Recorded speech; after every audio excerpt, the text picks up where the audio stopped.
And we're live. Hello, everybody, and welcome to Higher Self Expo once again. Today, I am with another one of our incredible speakers. His name is Michael Freehawk, who does really, really beautiful and extensive research into the healing properties of crop circles.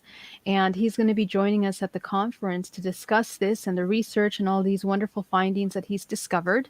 Let me introduce him to you by reading you a little bit about him on his bio.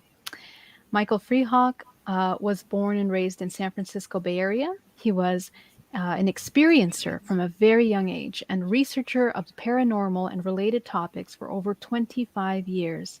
Michael has been a presenter for many UFO conferences and a guest on numerous podcasts and radio shows. His field of work and detailed research into the crop formation phenomenon has played a huge role in his spiritual path of awakening. You can follow Michael's work at on Facebook at michael.polani. And without further ado, Michael, welcome. Thank you, Geraldine. It's great to be here. Thanks for having me. So great to have you. So let's get started. Just want to jump right into it. Tell us a little bit about crop formations and how did you come across finding that these are so healing? And tell us about that journey. How did you get into that? Right. Well, I was just thinking about this recently, Geraldine, and it's encompassed the past 20 years and maybe even a little bit more than 20 years of my crop formation experience. And you notice I make a habit now of saying crop formations because crop circles, they kind of started out as circles, and they have really kind of graduated from the circles to really just amazing geometric sacred geometry formations.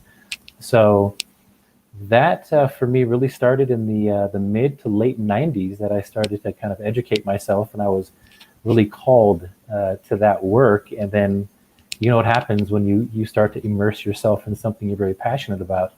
It started to reveal itself to me. And the way that it revealed itself to me was there were crop formations for a few years here in the state of California. Now I currently reside in northern Arizona, but in the Bay Area, California, where I was at the time, we had some formations, and it was very surprising. And initially, we were thinking, "Oh, they're probably man-made. They're probably, some field art." But when I got out there, I kind of was called to do that field work, and it was eye-opening, to say the least. I got to see some of the genuine characteristics of the formations, and there are very different characteristics between man-made and genuine. So that journey did start, I would say, in the late 90s, early 2000s, and it carried on through, and absolutely blessed to have that opportunity to be inside of them. Because usually when I talk about this, Geraldine, people say, "Well, you must have been to the UK, many times to do your research." And I say, "No, I've never been to the UK. I've been to all the formations that I've seen in the California Bay Area, as well as one in Arizona." So the phenomena kind of came to me, and I was That's amazing. absolutely willing to do that. So we do have a comment from the chat that says there's a little bit of an audio issue. So are you able to turn the volume of your audio up a little bit, Michael?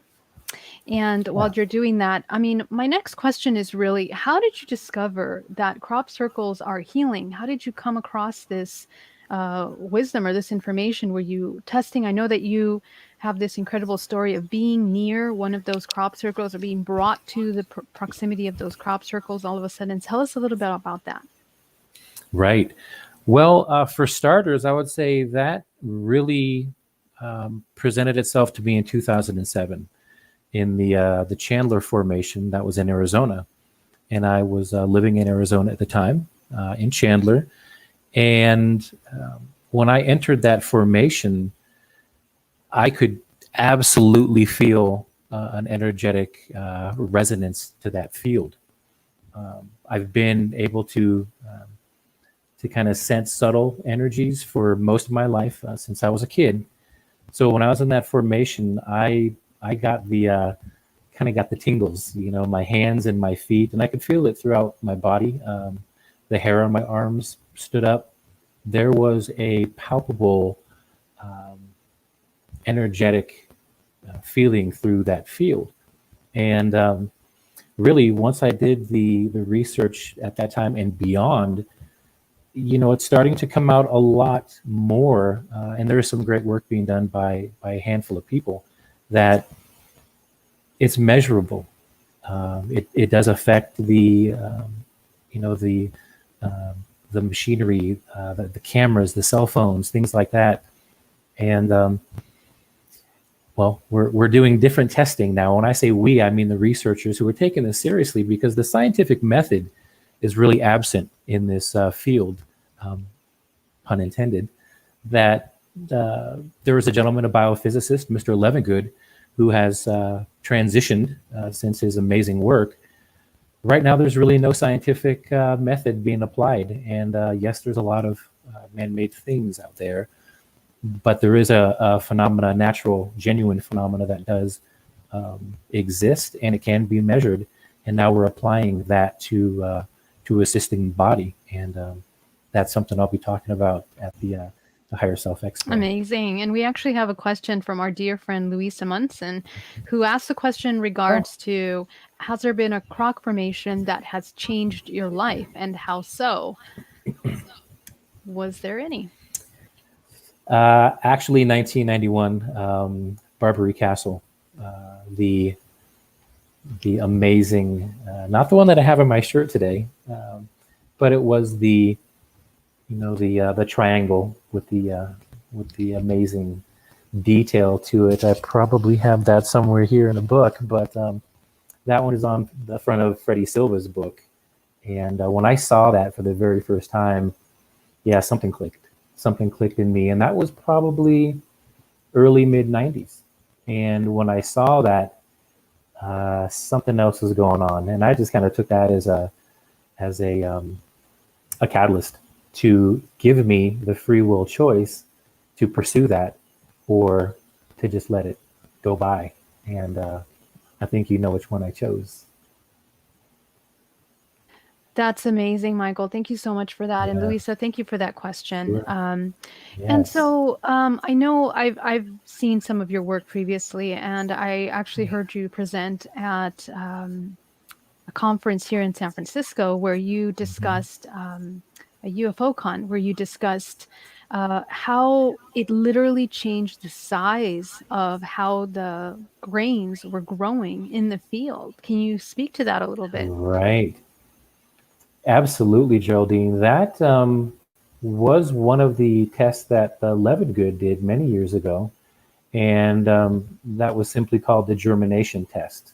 So when doing the field work, we try to get the affected crop, and then we try to get a control sample that's outside of the crop, so we have something to compare it to.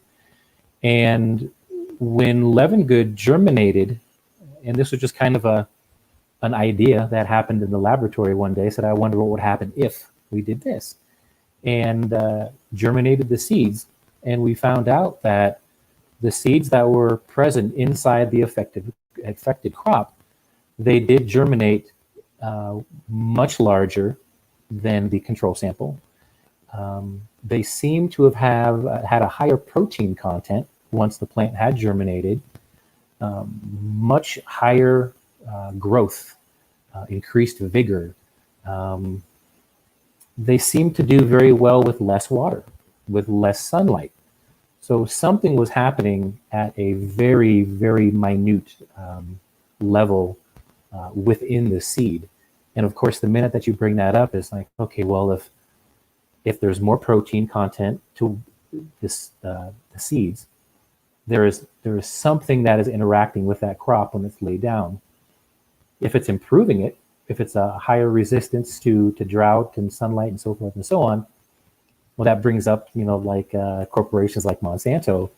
What do we need Monsanto for? We don't need genetically modified seeds and foods to allegedly give us higher yields. We can do it most likely with sound, energy, and And that's what we found in those tests, that it absolutely changed it from the inside.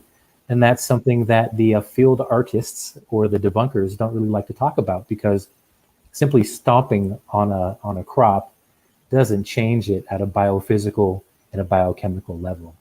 So there's much Absolutely. more going on than meets the eye. Yeah. That is so incredible. That and when I heard that, it was like, wow. So really there is something that's actually changing to the molecular level, the structure of these substances that are growing there that cause an Right. effect. So how does that cause an effect on the human body?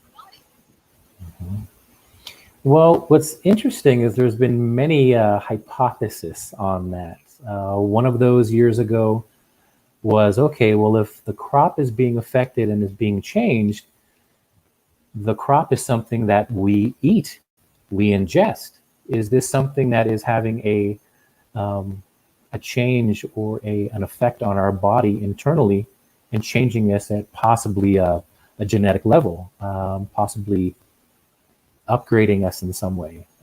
That's been one of the hypotheses. The other is no, it has nothing to do with that. It's not really meant to do anything to us. It's just a byproduct of the energetic process that lays down the crop.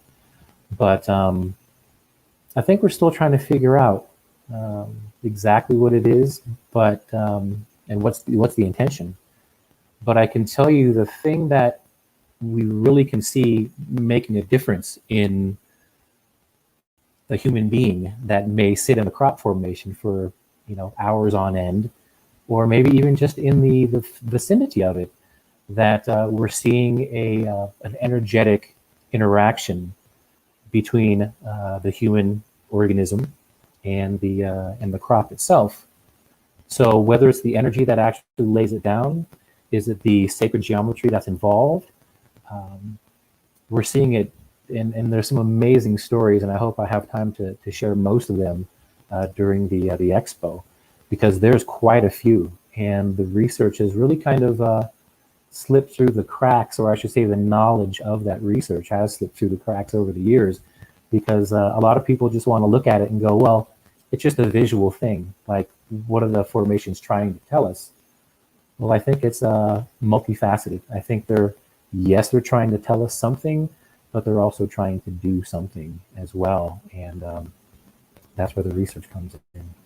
That's incredible. Louisa Yeah. Munson also says, and Louisa is actually going to be another speaker at the Higher Self Expo from Feel Good Astrology. And she's an incredible astrologer from Portugal. Yeah. So she asks, I wonder what happens if people later grow on the old sites of the crop formations. Does it affect the soil in a similar way? Have you seen anything like that, or have you heard about that? And she also follows that up with, where can we get the seed? I quite fancy an upgrade. I do too. What do you think about Right. that, Michael? Right. Well, what I can say to that is, we have seen something called phantom formations. So we have seen a formation be present during the season. It'll be harvested, and then the following season, which will be the following year, we will see kind of the residual pattern in that same field, in that same location. So there's also been some ideas about that. The average debunker will say that has nothing to do with anything. No energy is involved. What happened was, when that formation was laid down, some of the seeds fell out, went into the ground, got harvested, and what you're seeing the following year is just a regrowth of those seeds, and it resembles the year prior formation. It's not anything having to do with it. Well, I think we've done enough research to know that that's not quite accurate. Yes, some seeds will fall out during the process, but the formation itself, for all intents and purposes, is the exact same size as the one a year prior. So what we believe it is, from a researcher standpoint, is that residual energy has changed the genetic structure of not only the plant that was there, or the crop that was there, the soil has been changed. And we've done tests on the soil as well. And we find pretty much 99.9% of the time, the soil has been very, very dehydrated. Um, and I have experienced that myself. When I Wow, found the formation in that's interesting. 2007, there was a lot of morning dew. It was very moist, but the soil to that formation was bone dry. I mean, I could scoop it up with my hand and it would blow on the wind. So it was very interesting how that occurs, but it makes perfect sense if the energies that we're talking about, they're kind of electromagnetic, they're possibly microwave range. Well, you know as well as I do, when you put anything in a microwave oven, which is the reason I haven't used a microwave oven for many years, is that it totally denatures whatever you put in it, and it dehydrates it, and it just is it's really doing a number on that food, and it does the same thing to that soil. Very dry, so it does affect all that dehydration of the soil as well. It will misplace, hundreds or thousands of gallons of water for certain formations, and we've kind of measured that with infrared kind of stuff, and technology that can measure soil moisture content, and we've seen that it's been depleted of its moisture. So, are you saying that these are technologies that are potentially using nuclear or radiation? I mean, is Mm. it radiation that's being used? Um, I don't know if it's radiation. I do know that some things will trip the like the field meters, things like that, and it will kind of get that needle going a little bit. It seems to be more a higher background radiation than we have in the atmosphere at any one time. So you are right that some of those levels have a higher measurement in some of these formations, typically the genuine formations. The Amazing. man-made formations don't really Oh, yeah. include these characteristics that we're talking about. They're beautiful, and I always start things off like that. Yes, there's man-made ones, and they're very good at what they do. They're very talented individuals, but the phenomena that we're talking about is very different than a man-made formation. Incredible. I have so many questions that I could jump into, Michael, but why don't you tell us a little bit about what you're going to be talking about at the conference? What's your focus? And Yeah, yeah. I am going to address the healing properties of crop formation. So I will be sharing some stories and really introducing, because not a lot of people are aware. Of course, the people who are doing the research and their circle of colleagues know, but the average person really sees the crop formations as a visual treat, and it always makes for a great question: is it the aliens who are creating these things? I don't know if it's aliens per se, but I will lean more towards a consciousness, absolutely. And whatever that consciousness is, I think it plays a huge role in what we're seeing in these fields. So um, I will be discussing the interaction between the energetic, um, what should I say, the energetic aspects of formations and how they have affected people in a very good healing way. Wow, beautiful. Cannot wait for that. Yeah, And our yeah, crowds are very excited to hear about this conversation. So wonderful. let us tell us a little bit about where people can find you if they want to connect Yeah. with you, Michael. Yeah, all social media platforms, Facebook, Instagram. I'm also on Telegram, and those are probably the best places to reach me. Very accessible. Any questions, I'll get back to you in a very short time. Wow, so exciting. You guys, you have to RSVP, get your tickets now. We have an incredible lineup of these speakers, including Michael's beautiful work. And it's coming up right around the corner, July 17th to July 19th. It's a 24-hour broadcast, international, on all these different continents, people around the world that are going to be discussing these groundbreaking topics in helping us formulate how to deal with society now. It is moving forward, looking at the future where science meets spirituality. So I am so excited. Michael, thank you so much for being here with us. And to everyone out there, please do share this video, subscribe on the Higher Self Expo channel, as well as the page, and invite your friends and family so they can hear more of these incredible topics. And thank you so much. Have an incredible day. Bye-bye.